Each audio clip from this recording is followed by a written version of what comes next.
You ever have those mornings where you just really, really, really want to go back to bed?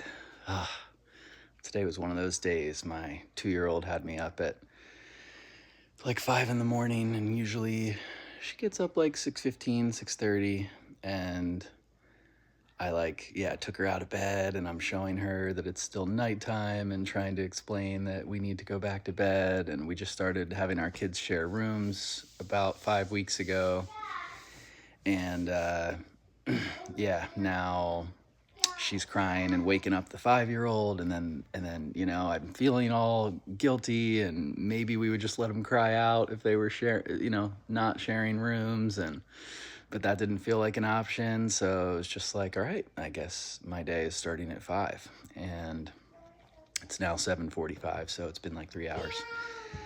And yeah, I was feeling really tired, but just started doing some yoga, like stretches, and making breakfast for the kids. And my 2-year-old here was nice enough to let me, sweet girl, was nice enough to let me get a little sleep.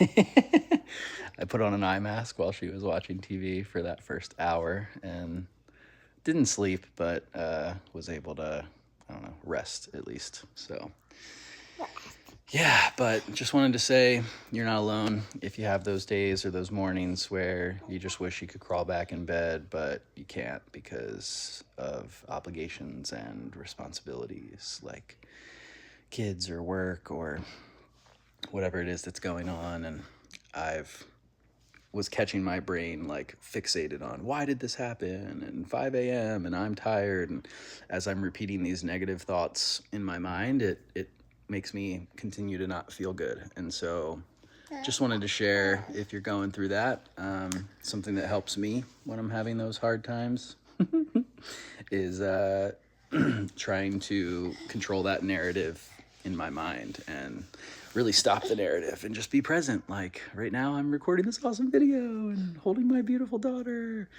instead of letting that what could have been, should have been, all that ego stuff, just letting all of that go. And yeah, I could have got more sleep. I wish I would have got more sleep, but this is where I am, and this is what is required of me right now. So this is what I'm going to do, and I'm going to make the most of it.